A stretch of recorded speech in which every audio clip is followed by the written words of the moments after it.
দ্রুত গতিতে আসা বাইকের ধাক্কায় আহত দুই পথচারী যুবক এবং এই বিষয়ে জানা গেছে ধর্মনগর থেকে সরকারি বালিকা বিদ্যালয়ের সামনে ঘটনাটি ঘটেছে 22 জুলাই রাতে 10টা নাগাদ। দমকল দপ্তরের খবর আসে ধর্মনগরের সরকারি দ্বাদশমান বালিকা বিদ্যালয়ের সামনে একটি দুর্ঘটনা ঘটে।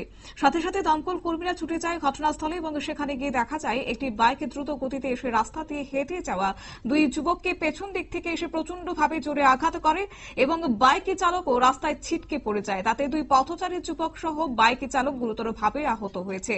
তাদেরকে দমকল কর্মীরা উদ্ধার করে ধর্মনগর জেলা হাসপাতালে নিয়ে আসে এবং বর্তমানে চিকিৎসা চলছে জেলা হাসপাতালে। কি রয়েছে বিস্তারিত শুনুন।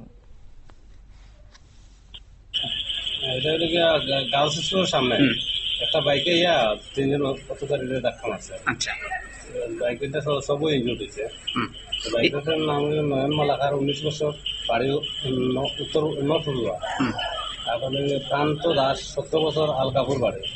সঞ্জয় দাস, 18, দেওয়ানবাসা বাড়ি। আর বাইক নাম্বার TR05F5665। দেখলি আমরা এখন ডিউটিও নাই, অফ ডিউটি আসলাম কোয়ার্টারে। একটা গাড়ি কাছে দেওয়ানবাসা করলে এখন আমরা আইতে লাগছে। আপনারা শুনলেন তাদের বক্তব্য এবং তারা জানিয়েছেন যে সেই সময়টাতে তারা গোটা ঘটনা প্রত্যক্ষ করেছেন যে হঠাৎ করে পেছন দিক থেকে এসে ধাক্কা মারে দুই যুবককে। এই নিয়ে যাব বিস্তারিত। আমাদের সঙ্গে যুক্ত হয়ে গেছে ধর্মনগর থেকে প্রতিনিধি রূপক দেবনাথ।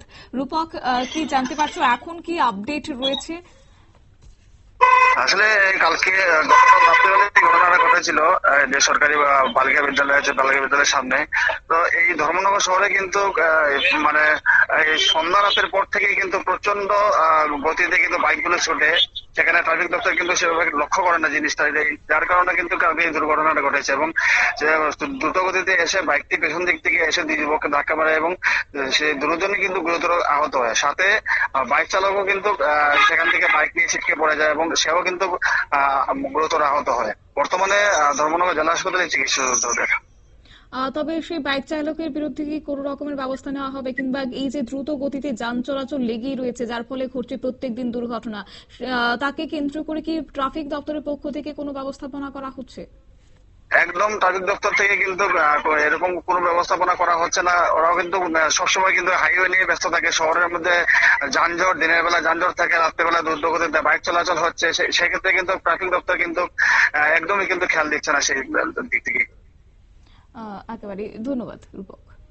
আপনারা শুনলেন এবং সেক্ষেত্রে জানা গেছে যে বাইক চালকের নাম নয়ন মালাকার, বয়স 19 বছর, বাড়ি উত্তর হরুয়া এবং আহত দুজন পথচারী যুবক হলেন প্রান্ত দাস, বয়স 17 এবং বাড়ি আলকাপুর। পাশাপাশি সঞ্জয় দাস, বয়স 18, বাড়ি জানা গেছে সেখানে এবং তার বাইকের নম্বরটি R05F5665 নম্বরের। এবং আহত দুই যুবক এবং সঙ্গে বাইক চালকও বর্তমানে আহত অবস্থায় হাসপাতালে চিকিৎসাধীন রয়েছে। নিয়ে নিচ্ছি ছোট্ট একটি বিজ্ঞাপন বিরতির সঙ্গে থাকুন।